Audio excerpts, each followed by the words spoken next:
सप्तमम काल रात्रि दुर्गा सप्तती जब आप पढ़ेंगे तो इसमें मिलेगा। मोहरात्रि है, महाशिवरात्रि जिसे कहते हैं। महारात्रि, मोहरात्रि, महारात्रि शिवरात्रि और मोहरात्रि वो दीपावली है। ये तीन रात्रि वर्ष में आते हैं।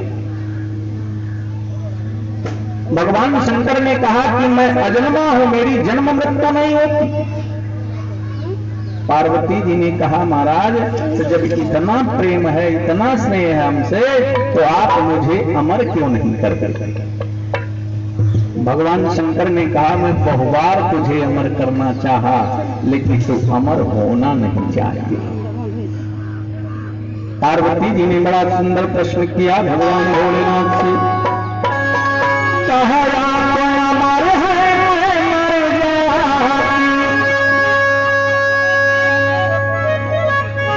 आप अमर है मैं मर जाती, मेरी जन्म दोबारा जुगों जुगों का साथ है हमारा तुम्हारा।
शंकर ने कहा मैं वो बार तुझे अमर करना चाहा तो अमर होना नहीं चाहती। पार्वती जी ने कहा महाराज एक बार फिर से अमर करने का उपाय करो। भगवान शंकर पार्वती जी को लेके अमर गुफा में गए और वहां भगवान शंकर ने अपने डमरों को दमदमाया, ऐलान किया, घोषणा किया, कहा इस अमर गुफा हमारे और पार्वती के अलावा कोई दूसरा नहीं रहेगा, अगर कोई रहेगा तो मेरा कोई होगा। भगवान शंकर की बात कौन नहीं मानता, सब लोग उनकी बात मान के सात जगह छोड़ के भग गए, लेकिन एक सुख का अंडा आम के खोखले में बैठा पड़ा। ये सुख का अंडा कौन था? ये श्री शुकदेव जी महाराज। राधा जी की गोदी में गोलोक में शुकदेव जी महाराज खेला करते थे। एक दिन राधा जी ने कहा कि चले जाओ मृत्यलोक, और मृत्यलोक में जाकर के भागवत का प्रचार करो। जैसे भगवान शंकर जब अलकापुरी बसाए तो उन्होंने सोचा कि घर भोज करना, तो कहा घर भोज में किसी ब्राह्मण को भोजन कराना चाहिए। तो सबसे विचार विमर्श बनाने लगे कि किस ब्राह्मण को मैं भोजन कराऊं। तो सब लोगों ने कहा कि रावण जैसा पंडित, रावण जैसा विद्वान, रावण जैसा ब्राह्मण इस संसार में कोई नहीं।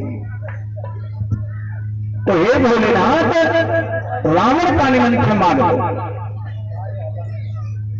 जब भगवान शंकर रावण का निमंत्रण मांगने गए कि हमारे यहाँ घर भोज है, आपको भोजन करना है, निमंत्रण मांगने आया हूं, रावण ने कहा महाराज आपका निमंत्रण तो मैं स्वीकार करता हूं, लेकिन हमारी एक शर्त है। कहा क्या शर्त है? कहा मैं गेहूं का रोटी खाऊंगा, आम का रस पीऊंगा और चलते समय पान खाऊंगा। ये तीनों चीज हमें खिला दो, तेरे यहां मैं भोजन कर लूं।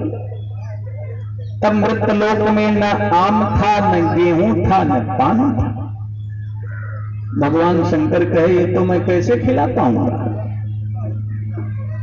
तो रावण ने कहा अगर नहीं खिलाओगे महाराज तो मैं आपके यहां निमंत्रण नहीं खाऊंगा। अंत में भगवान शंकर हार मान करके कहे कि चलो भाई अच्छा, भगवान से प्रार्थना करूंगा स्वर्ग जाके, तुझे गेहूं का रोटी, आम का रस और पान खिलाऊंगा। भगवान के पास गए, भगवान ने कहा देखो भाई रावण बहुत चालाक है, क्योंकि वो विद्वान है और जानता है कि गेहूं में अमृत, गेहूं में अमृत, और वो सोचता कि जब मैं गेहूं का रोटी खा लूंगा तो अमर हो जाऊंगा, हमें कोई मार नहीं पाएगा। बस भगवान ने क्या किए कि गेहूं का पेट चीर करके अमृत को निकाला। आप लोग देखे होंगे कि गेहूं बीच में फटा रहा, पेट चीर के अमृत को निकाल लिया और गेहूं से कहा कि अब अमृत लोक में जाओ।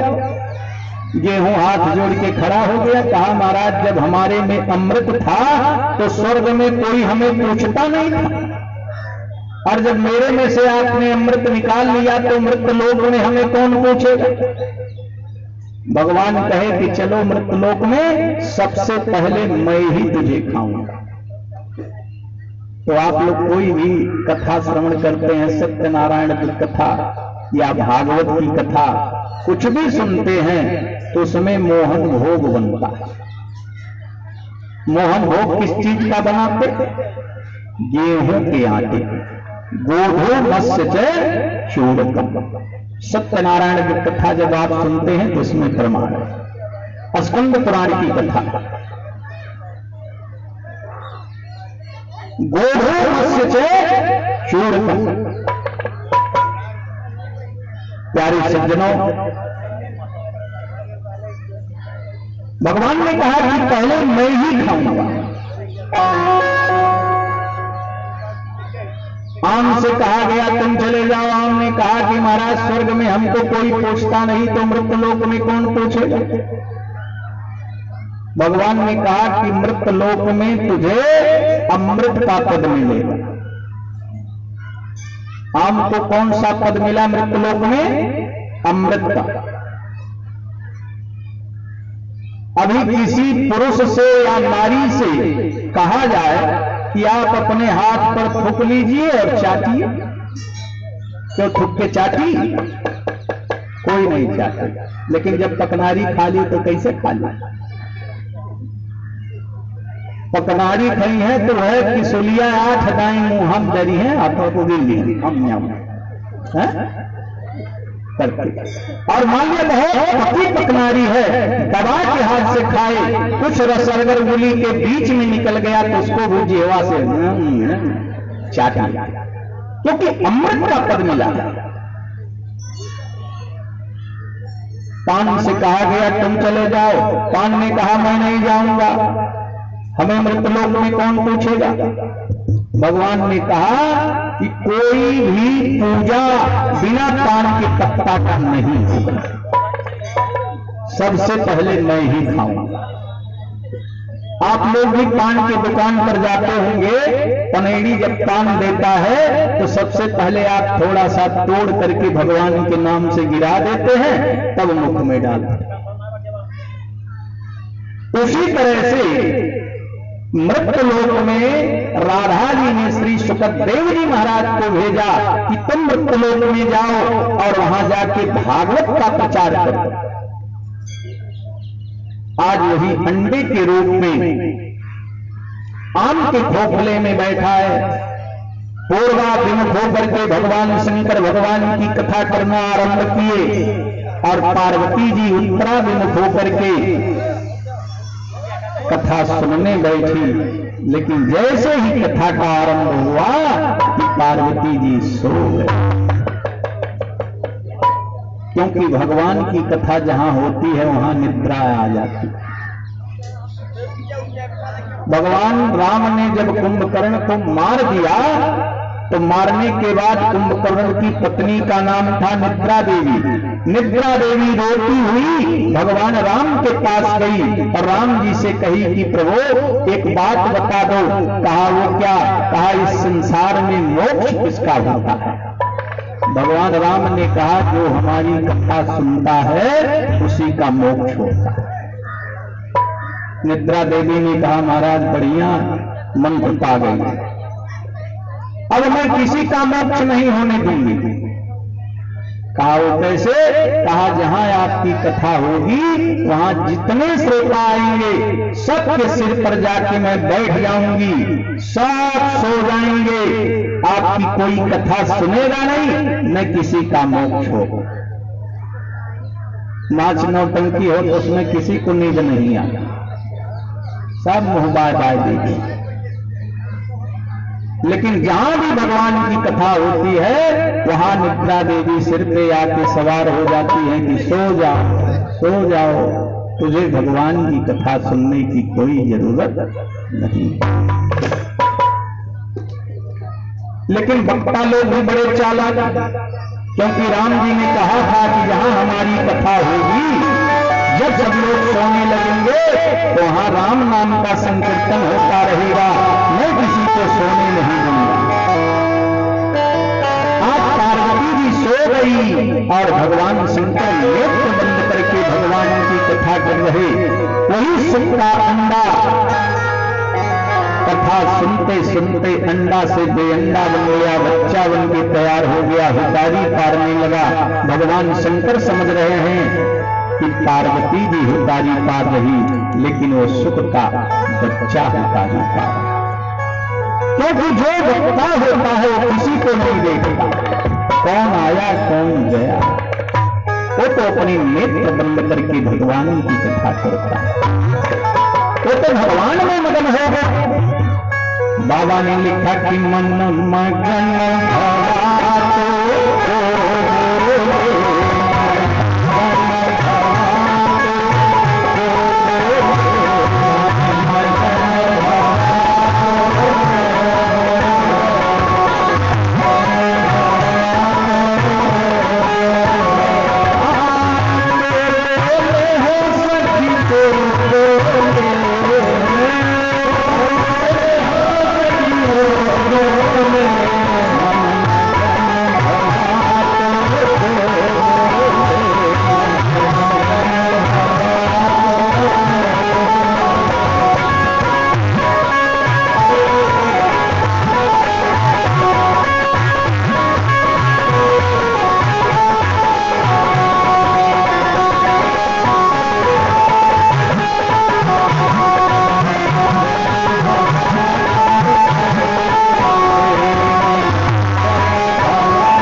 कथा सुन रहा कौन हो कारी पार। भगवान भोलेनाथ तो अपने प्रभु में लीन। और जब कथा का विराम हुआ, भगवान भोलेनाथ ने जैसे नेत्र खोला तो इन्होंने देखा कि पार्वती जी गहरी निद्रा में सो रही। भगवान शंकर ने कहा, अरे पार्वती पार्वती। पार्वती जी ने कहा, नहीं महाराज, कहा अगर सो नहीं रही हो तब तो तुम्हें मालूम होगा कि कथा का आरंभ कहां से हुआ और कथा का विराम कहां। अब पार्वती जी ना आरंभ सुन पाई थी ना विराम सुन पाई। क्या बताऊं। भगवान शंकर ने कहा, हमारे इस कथा को किसने श्रवण कर लिया।